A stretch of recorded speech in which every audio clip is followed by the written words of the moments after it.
Salut à tous, c'est ici dans ce vidéo, je voudrais vous parler de la peine de mort. Que dit la Bible sur la peine de mort. Malheureusement, nous avons beaucoup de gens dans notre monde ici qui pensent que la Bible s'oppose à la peine de mort. Il y a beaucoup de gens qui s'opposent à la peine de mort. Ils utilisent la Bible pour justifier leur position, mais je voudrais vous dire dans cette vidéo que la peine de mort c'est biblique. Maintenant, retournez vos Bibles, s'il vous plaît, en Genèse chapitre 9, verset 6. C'est Dieu qui a créé la peine de mort. Dieu qui a créé la peine de mort. Quiconque verse le sang de l'homme, par l'homme son sang sera versé, car à l'image de Dieu, il a fait l'homme. En bref, ça signifie que les hommes sont créés dans l'image de Dieu. C'est Dieu qui a créé les humains dans son image. Si vous tuez un homme, vous tuez quelqu'un qui est créé dans l'image de Dieu. Donc, vous mettez la peine de mort selon ces versets. Mais bien sûr, nous savons que sous le droit de Moïse, il y avait plusieurs crimes qui étaient punis par la mort, comme le kidnappeur, le violeur, le meurtrier, plusieurs autres crimes comme l'idolâtrie.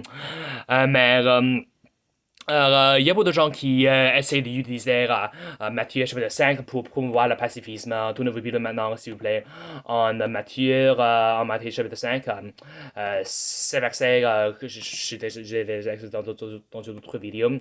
Mais on sait qu'en verset 38, 39, 43, 44, Jésus-Christ a dit que nous a dit ne résistez pas au mal, si quelqu'un te frappe à la joue droite, présente-lui lui ou l'autre aussi, et de aimer nos ennemis. Mais qu'est-ce que ça signifie? Ce que Jésus veut dire, c'est qu'il interdit la vengeance personnelle. C'est Jésus-Christ qui soutenait la loi de Moïse pendant son ministère sur la terre. C'est les pharisiens qui le violaient tous les jours, tout le temps. On peut voir plusieurs exemples, par exemple en Luc chapitre 6, chapitre 14, aussi en Matthieu chapitre 15, Jean chapitre 8, tout vivre maintenant en Matthieu chapitre 15, parce qu'il y a beaucoup de gens qui pensent que Jésus-Christ s'oppose à toutes sortes de violences, mais c'est des fausses doctrines. Aussi, c'est en verset 2 que les pharisiens lui demandent à Jésus-Christ pourquoi tes disciples transgressent-ils la tradition des anciens, car ils ne lavent pas les mains lorsqu'ils mangent du pain. Mais Jésus répondit, elle leur dit, pourquoi vous aussi transgressez-vous le commandement de Dieu par votre tradition? Jésus-Christ condamne les pharisiens d'avoir transgressé, d'avoir violé la loi de Dieu par la tradition. Verset 14, excusez-moi, verset 4. Car Dieu a commandé disant, honore ton père et ta mère, et celui qui mourit père ou mère meurt de mort. Mais vous dites, quiconque dira à son père ou sa mère, c'est un don dont tu aurais pu profiter de ma part, et qu'il n'honore pas son père et sa mère, il sera libre. Ainsi, vous avez rendu inefficace le commandement de Dieu par votre tradition. C'est Jésus-Christ qui critique la pharisienne pour la tradition des hommes. Jésus-Christ ici, il sonnait la peine de mort, non? En verset 4, honore ton père et ta mère, celui qui maudit père ou mère meurt de mort. Cette loi existe en Exode chapitre 21. On n'a pas de temps pour y tourner, mais c'est la loi de Moïse qui dit celui qui maudit père ou mère meurt de mort. Mais c'est les pharisiens qui ne suivent pas cette loi. Nous voyons la même situation en Jean chapitre 8. Tournons le Bible maintenant en Jean chapitre 8. Où Jésus-Christ sauve une femme de la peine de mort.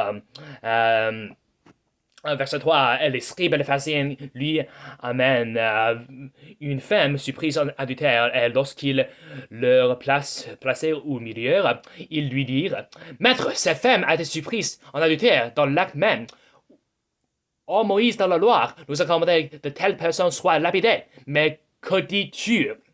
Mais il y a beaucoup de gens qui disent verset 6, verset 5, excusez-moi, que celui parmi vous qui est sans péché jette le premier une pierre contre elle.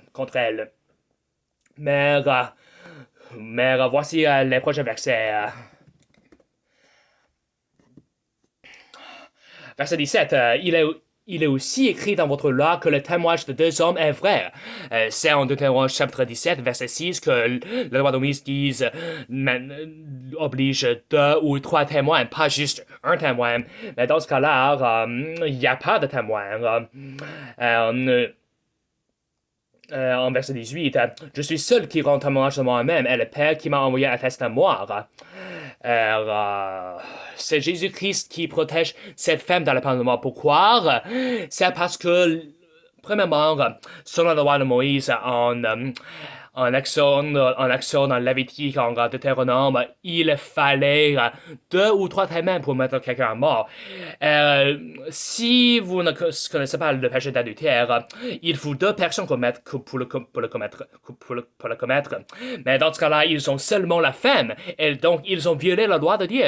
C'est Lévitique chapitre 20 qui demande que les 2 personnes qui commettent l'adultère soit qui oblige que les 2 personnes qui commettent l'adultère doivent être mises à mort.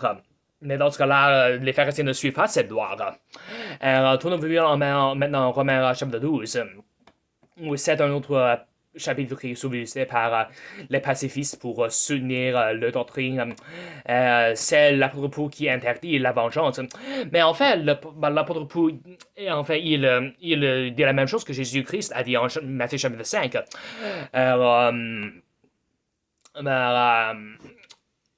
En verset 17, il dit ne rendez à aucun homme le mal pour le mal, pour des choses honnêtes à la vie de tous les hommes. En verset 17, il dit cher bien-aimé, ne vous vengez pas vous-même, mais donnez plutôt place au courroux, car il a écrit la vengeance est mienne, je le rendrai, dit le Seigneur. En verset 21, l'apôtre Paul nous dit d'aimer nos ennemis, c'est-à-dire la vengeance c'est interdite aux individus, aux civils, mais tournez-vous dans le prochain chapitre 13. C'est en verset 3 à 4. Car les dirigeants ne sont pas une terreur pour les bons œuvres, mais pour les mauvaises. Ne vas-tu pas craindre le pouvoir? Fais ce qui est bien, tu recevras de lui la louange, car il est pour toi le ministre de Dieu pour le bien. Mais si tu fais ce qui est mal, sois craintif, car il est pour toi le paix en main. Quel est le ministre de Dieu? Un vengeur pour exécuter le courroux sur celui qui fait le mal. La Bible dit ici que le ministre, les dirigeants, ils sont le ministre de Dieu. Les vengeurs, c'est la responsable du gouvernement, des pouvoirs supérieurs, d'exécuter la vengeance, d'exécuter le courroux sur celui qui fait le mal. Par exemple, si quelqu'un a décidé de tuer votre frère, vos parents, vos amis, c'est votre responsabilité d'exécuter la peine de mort. C'est la raison du gouvernement. Est-ce que nous ne sommes plus sous la loi de Moïse dans le Nouveau Testament. Donc, c'est la responsabilité du gouvernement d'exécuter la peine de mort.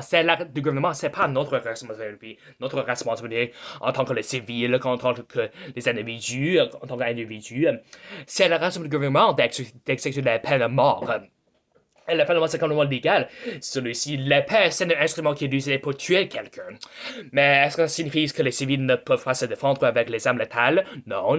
Jésus-Christ a dit en Luc chapitre 22, verset 36 à 38, qu'il a dit à ses disciples d'acheter des épées pour la protection. La protection, l'autodéfense, c'est complètement légal, même dans le Nouveau Testament. Tout cela, c'est ce que je vais démontrer dans cette vidéo. Je voudrais vous montrer dans cette vidéo. Si vous avez des commentaires, n'hésitez pas à les écrire dans les commentaires. Dieu vous bénisse. À la prochaine. Merci.